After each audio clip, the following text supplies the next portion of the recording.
book choice is Sapiens, A Brief History of Humankind by Yuval Noah Harari. I can't find my copy anywhere, which again, I think is the problem. Yeah, giving me the signal to just get the audiobook. Have you read it already, Kara? Only little bits. Over a year ago when Bob was reading it in like less than 5 days, and I was like, "Screw you! Who reads a book this God, you know size what? in 5 days?" I might have Bob's, because did Bob give it to Mom? Maybe. Yeah. You just found it. Okay. Anyway, there it is. You found your book.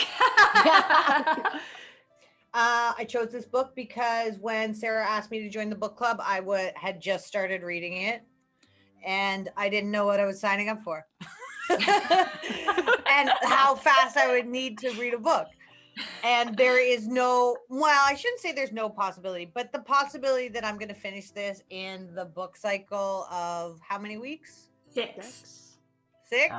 Yeah. Is unlikely, but I'm going to try, because I feel like if I don't even try and I chose the book, that's just not fair.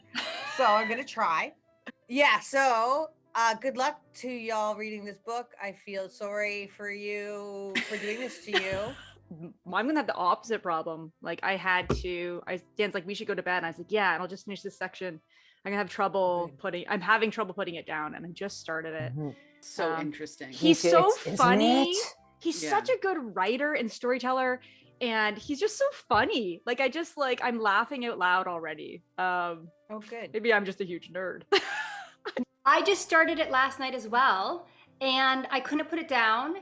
And the first thing I did when I woke up was pick it up and start reading again. Like, oh, nice.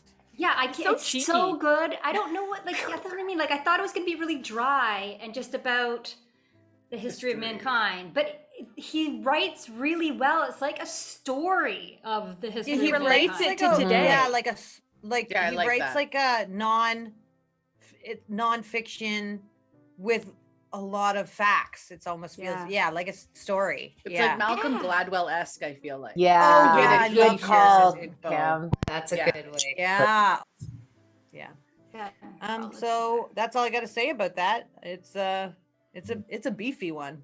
I haven't started. I'm in the middle of reading another book, so I also just feel daunted. Like, I would never buy a book this thick. I feel really bad, but I like to put it in my bag and carry it places, and I feel like this thick, I'm like, nope, I don't want to read it. That's But true. I like a tiny will. book, right? Yeah. Like a little, like a cute Like, little. I'd rather it in like 2 this. sections. It's just like a tiny little book, right? It's nice you Yeah. can carry it around. But- Well, I think we should give you permission to just cut that fucker in half.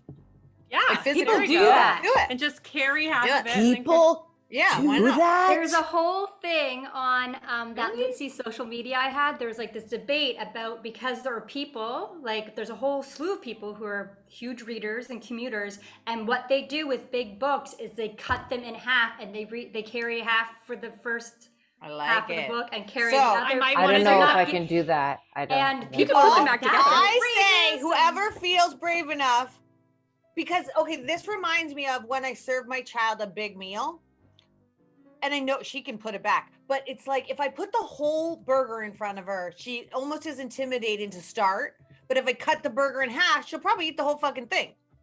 So whoever feels intimidated by the size, our BI challenge is to cut it in half. I don't know. It's because it'll be so I'm nice. very nervous just talking about I would this. never. Just carry a big book around with you. Just carry the big book. I have trouble, like even like writing my name in a book, or even nonviolent communication, like when you had to do the quizzes, I was like, I will only use pencil and I'll do it very lightly. I didn't want to write in the book, or No, even not at all. or even, if it's like, my tagging. book, I'm using it. I love writing in all my books. I I'm love never it. giving my books away. I'm keeping them forever. I just need more. Or, like, I love tagging the smelling my pages. books and touching and what's it called? Dog earring. Dog ear. Oh. I don't even do that. Oh, I use a love book rack. it. done it, but I Oh. always feel bad. I really like the idea of cutting it though. Like if it gets you bringing your book with you and it fits into your bag, and it's very practical. But I And don't if you like it, you just understand. tape it back together. If you're cutting it, then you're gonna have to put something on the one side so that Yeah. the papers Well, don't let's get make ripped. our own book covers. We can do some crafts. Oh, I love Craft. arts and Not cutting the book. crafts. I'm not I'm involved against in this. But you don't have to do one it. of us It's does just if cut you the wanna book, do it. though, you have to film yourself. Cutting it? Cutting the book, and Yes. then You you have have to. to craft your own You have book to. Dust cover cover. thingy. Who is cutting the book? Tell me right now. Lindsay, are I you gonna feel- do I it? don't think I could do it. I really don't think I could feel do it. real I don't know. I'm gonna have to uncomfortable. think about it. Okay, I would like well, you lose the other Leah, half. I love my I'll do it. But also, It's isn't for a that whole Kara's book. book you have? So Bob's you could be book. cutting Kara's book. Cut Bob's book in half. That's okay. For Bob's book. The challenge is to You You cut can send it back Bob's to him in book pieces, two. like ransom. Oh my god! I'll make a glittery. You I'll make a mail glitter him one He hates page. glitter more than he hates He anything. hates glitter. He hates glitter. He It hates gets on everything. sparkle and glitter. Bob, Because listen to the glitter is podcast. everywhere. Yeah. Yeah, maybe Let's call we Bob can- right now. The Put him winner on of our speaker. contest will come up with like a good prize, but also we'll The send ripped them my book. glitter copy.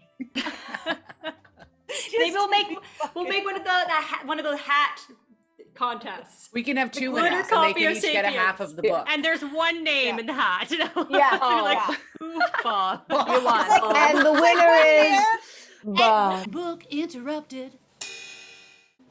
I don't know if this is a real interruption, but this morning I was dismaying because I forgot my flashlight. I thought in Dan's car, and so I was like, oh no, I guess I'll use my phone flashlight today. And then I went to put on my safety boots, and my flashlight was in there. Thank you, Past Meredith, because Past Meredith knew that I would forget my flashlight this morning, so she hid it in my boot. Thank you. Book interrupted.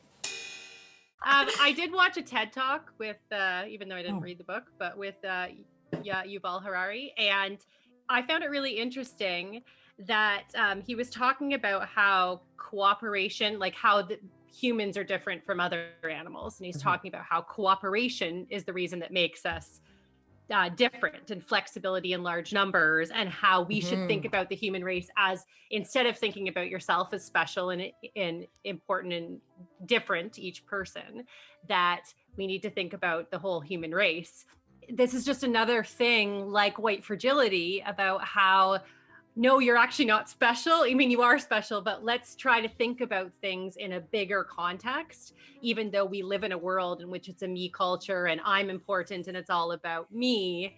You know, maybe if we thought about things in a bigger context, in a societal context, we could learn more or adapt more. I don't know what you guys think. That I really like that popped in when you said that. It made me think about like how we raise our children, which the other day I was talking about. It must be such a shock for children, that firstborns, when the second one comes, it's like all of a sudden, because we raise our children, generally speaking, in this like everything you do, slow clap, bravo.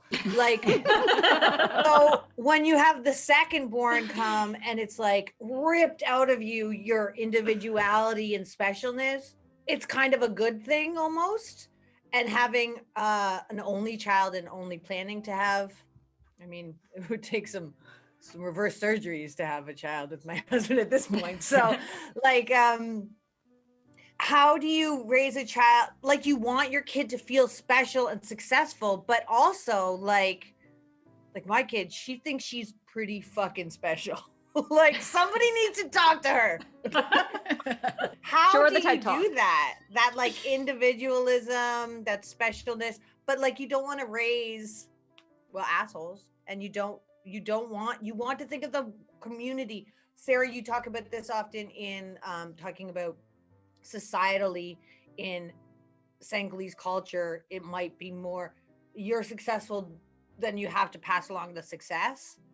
Mm-hmm. Like that kind of mindset is really tricky in maybe the Western culture of individualism. You just have to cultivate it like consciously and model it, right? You know, if it's something that's important to you, it's just, if that's what you want. Like, I take opportunities to, because sometimes like people be like, ooh, look at your muscles, right? And I'm like, that's great. But also like, show me your kind heart, you know, show me your inclusivity or whatever, you know what I mean? Like, I try to put value on the other things too. Value To on your taking son? care of each other. Yeah. Right? Yeah. Like, Starts in the household too, right? Like, okay, you can do this chore now because we don't just exist to serve you and bring you your milk or whatever. Like, my son got to the point where he's like, can I have this? And you'd be like, yep. And he would just sit there. And Yeah, you're like, yeah. so go get it. Like, you can have it, permission granted, and now go get it. Like, and that was a bit of a transition because he's an only child and he's got multiple adults doting on him. And so you have to, it starts with your little community of your house. And then I guess you go out into the bigger community and you show up there in the ways you want to. I think it could be subtle though too. Like there's some really a very subtle thing that people do here, constantly adults do, about sharing, right? So let's say Aita has like, I don't know, a bag of peanuts or something, right? And if we're at a family gathering or a play, like if we're at a family's house and people are, lots of different adults are there, every single adult will go to her, give me one. And they don't really want a peanut. They expect her to give them a peanut. They take the one peanut and they go. Everybody does it. Everyone asks her to share. And it's like a cultural norm since they're little to give one. So that way, as they grow up, they automatically like have a mentality of always sharing what they have with the people like it's not around yours. them. That's nice. So I think also like it's like just like what Kim was saying though, in your own household, if you do these tiny little things repetitively, it creates like a habit. An but it'd be harder too. Yeah, but it still is harder like in the greater. Like, do we need to reverse engineer this then, do you think? Do you think is the process? You do have to do that if your value is collectivism in an individualistic culture. Right? Yes. Because the culture is heavily influencing everybody all the time. So if you're in that society, then you would have to be like, okay, I want them to learn this. And I know that's not something that's inherently kind of subtly taught in our culture. Or you move to Senegal. I was just trying to think like what would be the mechanisms that would allow us, to be both special and not special, and that to not create a status battle royale, that indeed our specialness and not specialness is purposeful in that it contributes towards taking care of the whole. I don't know. Well, that's the tricky part, is like, take kids out of it. Like, who cares about kids? Fuck those guys. They're on their own. But they think they're so special. Like, how do you do that for yourself? Like, who here doesn't feel special? Like, I feel like I'm a special person. Do you guys not feel like you're special? No? Yeah, no, I feel special. Sarah? Yeah, I'm special. Yeah, everyone feels like generally good about themselves and that they have a lot to offer, right? Like, so how do you hold those two thoughts? Like, we are in a really individualist culture. I wonder how much of that is how we were raised in this culture. Well, something that's interesting that I learned from studying like just Indigenous studies is rather than viewing it as rights, right? Because that goes individualistic and that's like that's kind of a way of being special, right? I have the right to this, I have the right to that. You can view it as I have responsibilities, right? So I have responsibilities to show up this way. I have responsibilities to take care of the bigger picture or the crew or whatever, right? So I think that's a way to be special, because I feel special if I'm doing my responsibilities appropriately. But if you understand that your responsibilities exist outside of yourself, it's not just entitlement, it's what you are obligated almost to give. I think there's a opportunity there to frame it in a way that could be tangible. I say to the kids, even like before, like in Canada, always like, we're a family. Like whenever I get like a pushback on contributing to doing chores or whatever, I'm like, no, we all work together. We're a family, right? We all are in this together. So like I kind of reinforce like they're special, but they're an important part of this unit. Like we're a family. You're an individual who has responsibilities within this, right? Like where it's like I talk about the family, but I say, because they notice differences between the expectations of different kids in their families, and I say, in this family we do this, and in this family everyone's expected to contribute, and like, you know, make it like this is the group you belong to and this is how you will belong. Like if you want to belong, this is how our family is, so you're expected, your responsibilities are to do these following things. And that makes me so nervous. When you said that, it made me so nervous. Why? Like I know this is not your intention, but the way you phrased that, if you want to be a part of this, Oh, I don't say that to them if you want to be. But that's like, what you say in the back of my your head went to like, maybe they Oh. won't want to do it that way. And I felt like, oh, yeah, it sounds like a threat, right? But I wouldn't say that. But like, because we all want to be part of a group, when you say things like, in this family, we give back and we are good neighbors and we take care of this or whatever. And we take care of our neighborhood. That's what we do in this family. And in the back of their head, because all humans want to be accepted and be part of a group and we're social. And when they ask me why I'm doing something, I've said, we're going to do this so that we can be good neighbors. And then they remembered that I said before that in this family, we're good neighbors. That's something we value. Here are our values. So it's kind of like laying out like the family values. Yeah. And I remember Sarah telling me, back to Sarah's thing, but moving to Senegal and her going into one of her family members' house, and she felt like she had to ask if she wanted a tea or something. And I remember you telling me, and this always stuck with me, that they're like, no, your family, that my tea is your tea. Well, everything. Like, I think what really was impactful is actually when it came to kids, because when I first visited here, they were a 2-year-old and a 6-month-old was my big kids, and people were like, oh, go have a nap and relax, and I'll be like, oh no, I can handle this, and people just helped me with my kids and just took my kids, or if they're upset, they would take them or change their diaper and just did it. And I was like feeling that like guilt, like all this. And then that's when my husband said, he's like, no, they have as much invested in our kids as you do. Wow. Everyone, because we're a family.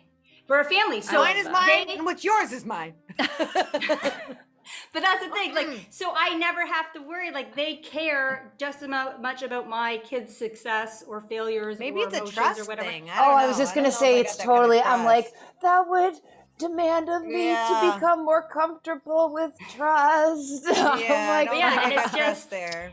I think it kind of brings us back to the beginning of this conversation about the ability of humans to work together. Beginning with Meredith's statement about like belonging to the family or whatever, and the kids wanting explanations for like, why do we do this? Why do we do this? The reason we do this is because if we don't, we die. That's the bottom line. We're completely interconnected and there is no individual, and everybody, like, it's interconnected, interwoven, like the whole system. So there's you as a piece of it, then there's your family, and then there's your neighborhood, then there's your community, and all the way up to the global community. And there's no thing that happens independently without causing an effect to someone else. There's no thing we can do that does not involve ripple effects to someone or something in a place where we all share. We don't have separate planets. Sarah's kids matter to the rest of the people helping her, because if they grow up to be functioning members of the community, that's going to be better for everybody. If they grow up to be wounded or hurt in some way, that's going to be a cost to everybody. If you go back to evolution, you know, if you're raising weak sicklies, then you got a weak tribe, and you know what I mean, or whatever, right? Like, we have to, because we're all actually one. So we are more like a beehive. one, and then we are all actually one too. Mm-hmm. Even Yuval Harari said on the podcast or the TED Talk, you know, I don't know every single person in this room. I don't know the person that set up the equipment that's filming me. I don't know the people that are watching this. I don't know the person who made the internet happen or whatever. I don't know the person that's mining the whatever to make the, like, so what you're saying, like, in the community, we also all need each other. Just to make this podcast, we probably need hundreds of people just to do this, just for me to communicate with you guys. So how important everybody is as a whole. We are a community, even when we think that we're so individual. If you've enjoyed these video highlights, listen to the full episode on our YouTube channel or wherever you get your podcasts. Remember to like and subscribe, and ring that bell to be notified when new episodes are published. Find out more by going to www.bookinterrupted.com. On Book Interrupted.